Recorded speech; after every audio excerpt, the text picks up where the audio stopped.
भजन बढ़ाओ, जितना अधिक भजन करोगे पहले तो पाप नष्ट होगा, जलन पैदा होगी, कुछ समझ में नहीं आएगा, कोई सुख अनुभव में नहीं आएगा। जब पाप नष्ट हो जाएंगे तब आनंद का अनुभव होगा, लेकिन नए पाप ना होने पावे, मनोरंजन ना होने पावे। बहुत सावधानी की जरूरत है, नहीं तो हाथी का स्नान भजन होगा। हाथी का स्नान, हाथी को खूब नहाया धुलाया, सूंड से धुल लिया, ऊपर डाल लिया, अब दिन भर माला चलाए और शाम के पाप कर बैठे, मनोरंजन कर बैठे, सब खत्म हो गया। जो आपका अध्यात्म भाव बढ़ने वाला तो फिर वहीं दब गया। फिर दिन भर भजन करो, फिर पाप कर लो, 50 वर्ष ऐसे हो जाते हैं और उसे आत्मानंद का, भगवदानंद का अनुभव नहीं होता। श्री भगवान कहते हैं जो सर्वत्र मुझे देखता है, जो सब में मुझे देखता है और मेरे में सबको देखता है, वो उसकी दृष्टि से मैं कभी ओझल नहीं होता और मेरी दृष्टि से वो कभी ओझल नहीं होता। सर्वभूत स्थितम यो माम भजत्येकत्वमास्थितः सर्वथा वर्तमानोपि सयोगी मयि वर्तते। एकत्वमास्थितः, भगवान ने बताया कि जो मेरे को सब में और सबको मेरे में देखता है, उसके लिए मैं अदृश्य नहीं होता, उसकी दृष्टि में होता हूं, और वो मेरे लिए अदृश्य नहीं होता, मेरी वो दृष्टि में रहता है। अदृश्य क्यों नहीं होता? कारण कि संपूर्ण प्राणियों में स्थित मेरे साथ उसकी अभिन्नता हो गई और मेरे साथ उसका अत्यधिक प्रेम हो गया है। भगवान में अत्यधिक प्रेम होने से माया का पर्दा फट गया। अब जिधर देखे श्यामा श्याम, श्यामा श्याम, श्यामा श्याम के सिवा कुछ अनुभव में ही नहीं आता। इसीलिए प्रेमी जन कहने लगते पिय मूर्ति नयनन बसे। ऐसा लगता है पुतरी ही बदल गई, श्यामा श्याम पुतरी बन गई, तो जिधर वो देखता है श्यामा श्याम नजर आता है। भक्त की, सिद्ध भक्त की ऐसी स्थिति होती है, साधक को मान्यता करनी पड़ती, मानना पड़ता है। सब में श्यामा श्याम है, सब में प्रभु हैं, ऐसा मानकर बर्ताव करो। सर्वभूत स्थितम यो माम भजति, सब देश काल वस्तु व्यक्ति घटना परिस्थिति आदि में भगवान ही परिपूर्ण है। ये चराचर जगत भगवत स्वरूप है, यही सच्चा भजन है। बिना इस स्थिति को प्राप्त हुए निकुंज में प्रवेश नहीं होता। हरिवंश महाप्रभु कहते हैं ये क्रूरा अपि पापिनो न च सताम संभाष्य दृश्याश्चे। जो क्रूर है, पापी हैं, जो संभाषण करने योग्य नहीं है, देखने योग्य नहीं है, वो भी सर्वान वस्तुतया निरीक्ष परम स्वाराध्य बुद्धिर्मम। मेरे स्वाराध्य परम बुद्धि मेरी हो गई कि श्री राधा वल्लभ लाल ही सब हैं। चाहे वो क्रूर हो, चाहे दुष्ट हो, चाहे पापी हो, चाहे नीच हो, चाहे संभाषण योग्य ना हो, देखने योग्य ना हो, छूने योग्य ना हो। ये हरिवंश महाप्रभु कह रहे हैं। ये कोई ना सोचे कि ये तो मेरे संप्रदाय की बात नहीं, गीता सबके संप्रदाय की है। प्रथम सुने भागवत भक्त मुख भगवत वाणी। भगवत वाणी गीता और भागवत जब तक नहीं सुनोगे तब तक निकुंज की बात पहुंचने की समझ में ही नहीं आएगी। सर्वभूत स्थितम, भगवान केवल प्राणियों में ही स्थित है ऐसी बात नहीं, अप्राणियों में भी। देखो अपने लोग तो अप्राणी की उपासना करके भगवान की प्राप्ति कर ली। अप्राणी पत्थर, पाषाण, पाषाण की ही तो मूर्ति बनती है। अप्राणी ही तो है पाषाण, कोई प्राणी है क्या? कोई चलता फिरता है क्या? काष्ठ अप्राणी ही तो है, सूखा हुआ काष्ठ। अष्टधातु अप्राणी ही तो है, सोना चांदी ये सब अप्राणी ही तो है। लेकिन इनकी मूर्ति बनाकर भावना की तो भगवान की प्राप्ति हो गई। प्राणी में ही भगवान नहीं, अप्राणी में भी भगवान है। जैसे नरसिंह भगवान का प्रादुर्भाव अप्राणी खंबा से हुआ। खंबा कोई प्राणी है क्या? जड़ वस्तु है। जड़ वस्तु से परम चैतन्य सच्चिदानंद भगवान नरसिंह का प्रादुर्भाव हो गया, क्योंकि प्रहलाद जी ऐसे भक्त थे जो सर्वत्र भगवान को देखने वाले थे। हिरण्यकश्यप ने कहा क्या इस खंबे में तेरा हरि है? हाँ। जे भी घूंसे का प्रहार किया, खंभा फट गया और विकराल रूप से भगवान प्रकाशित हो गए। क्योंकि सर्वत्र भगवान है। सर्वभूत स्थितम, भगवान केवल प्राणियों में ही स्थित है, परंतु वास्तव में ऐसी बात नहीं। भगवान केवल प्राणियों में स्थित नहीं, प्रत्युत संसार के कण कण में परिपूर्ण रूप से स्थित है। जैसे सोने के आभूषण सोने से ही बनते हैं, सोना ही उसमें स्थित रहता है और बाद में आभूषण बिगड़कर सोना ही बनता है, ऐसे ही सब समय देखने वाला सोना ही देखता है, आभूषण नहीं देखता है, ये सब सोना ही है। ऐसे ही स्त्री पुरुष जड़ चैतन्य ये सब स्वयं भगवान बने हुए हैं, स्वयं भगवान। सर्वथा वर्तमानोपि स योगी मयि वर्तते, वो शास्त्र और वर्ण आश्रम की मर्यादा के अनुसार खाते पीते सोते जागते उठते बैठते सभी क्रियाएं करते हुए मेरे में ही बरतता है। भगवान का सतत स्मरण, भगवत स्वरूप में स्थित होकर वो खा रहा है, पी रहा है, चल रहा है, बैठ रहा है, शौच हो रहा है, स्नान कर, सारी क्रियाएं भगवत स्वरूप में स्थित होकर वो मेरे में ही रहता। सर्वथा वर्तमानोपि स योगी मयि वर्तते। भगवान कह रहे हैं सर्वथा वर्तमानोपि, बर्ताव करता है वर्तमान में भगवत स्वरूप में स्थित होकर, जो भी क्रियाएं कर रहा है भगवान में स्थित होकर। कारण कि जब उसकी दृष्टि में भगवान के सिवाय दूसरी कोई सत्ता ही नहीं रही, तो वो जो कुछ बर्ताव कर रहा है वो कहां करेगा? श्री भगवान में। वो सब बर्ताव श्री भगवान में, मेरे में ही सब कुछ करता है।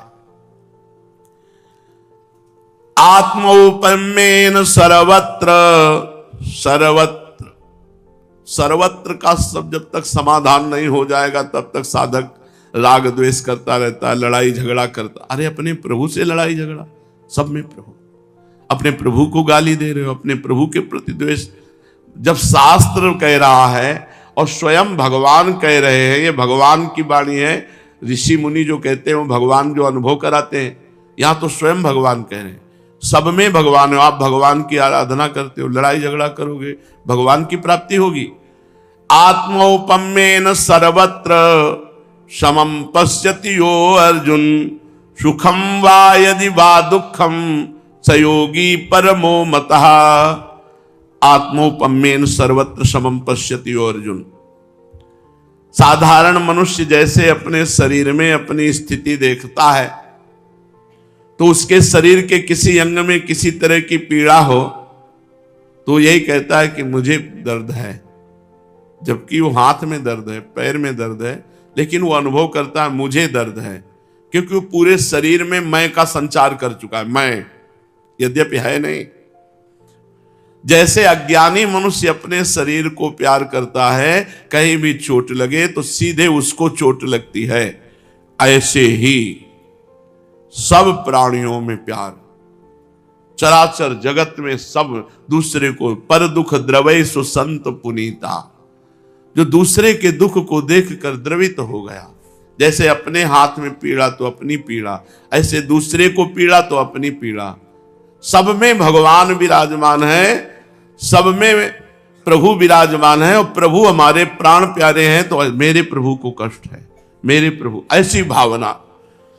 प्राणियों में भगवान को समान देखने वाला भक्त सभी प्राणियों का समान रूप से सुख चाहता है। इसलिए हमारा धर्म जो हित धर्म है वो प्रधान वृत्ति रखता है, सुख देवे को चावचित सब सो हित निष्काम। सबसे निष्काम भाव स्वयं रखकर, स्वयं से कोई चाह नहीं, लेकिन उसके सुख देने की भावना है। यह हमारा धर्म है। नाम वाणी में निरंतर चित्त लगा हुआ है। सुख देवे को चावचित सब सोहित निष्काम, या सुधर्म हरिवंश को नाम गिरा विश्राम। या तो नाम जब चल रहा है, या चतुरासी जी चल रही, वाणी जी चल रही है, और व्यवहार में सबको सुख देने की भावना। किसी भी संप्रदाय में किसी भी भाव से यदि जगत से मुक्त होना चाहते हो तो सब में भगवान को देखना है, सबको सुख देने की भावना रखनी है। परहित सरिस धर्म नहीं भाई, दूसरे को सुख देने के बराबर कोई धर्म नहीं है। उसके सामने कोई प्राणी दुखी आ जाए तो उसको ऐसा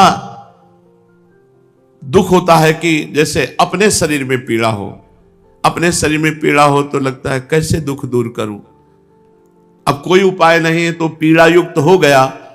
ऐसे ही दूसरे के दुख को देखकर, हे भगवान मैं कैसे इसके दुख को दूर करूं, क्या उपाय करूं ये दुख निवृत्त हो जाए। अब उसको उपाय नहीं समझ में आ रहा है, इसलिए वो खुद दुखी हो रहा है। दूसरे के दुख से दुखी हो जाना ये महान संत का लक्षण है।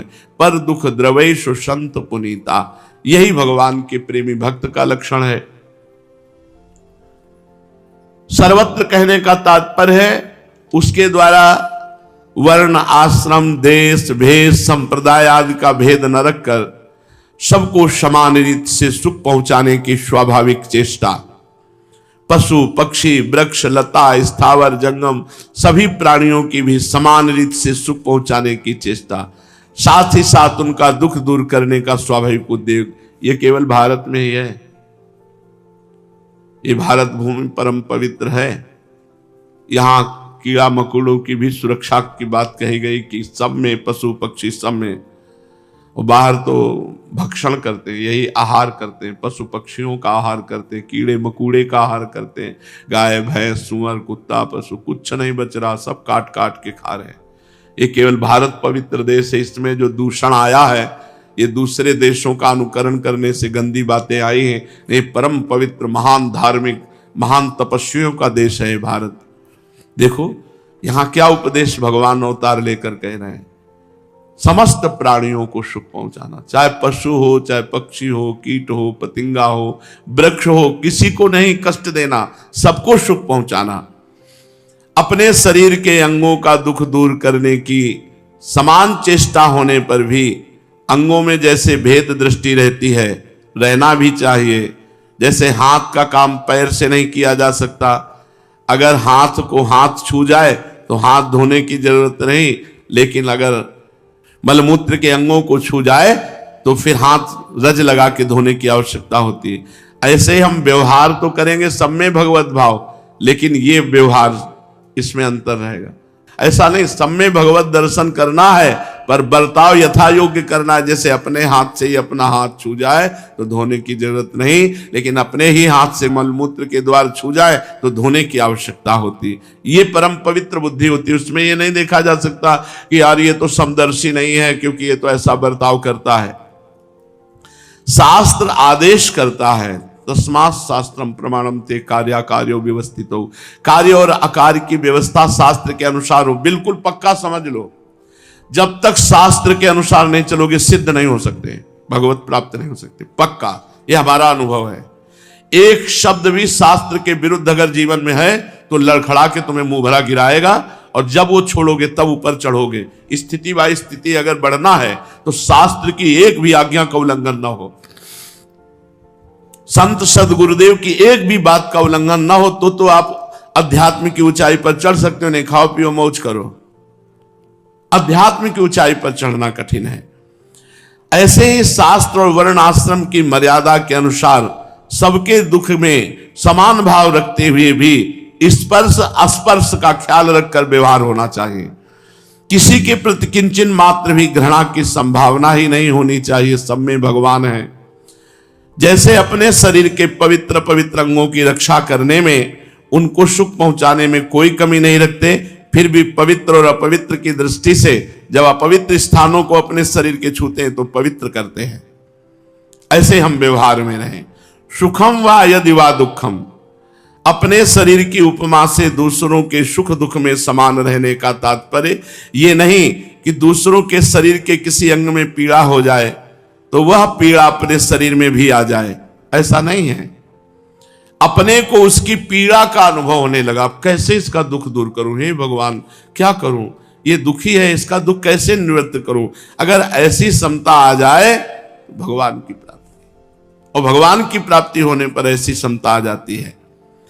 जैसे शरीर में आसक्त अज्ञानी पुरुष शरीर में पीड़ा होने पर उस पीड़ा को दूर करने में और सुख पहुंचाने में उसकी जैसी चेष्टा होती है, ऐसी ही तत्परता भक्त को होती है। जब किसी को दुखी देखा तो प्रयासरत हो गया, क्या करूं, इसका दुख कैसे दूर करूं।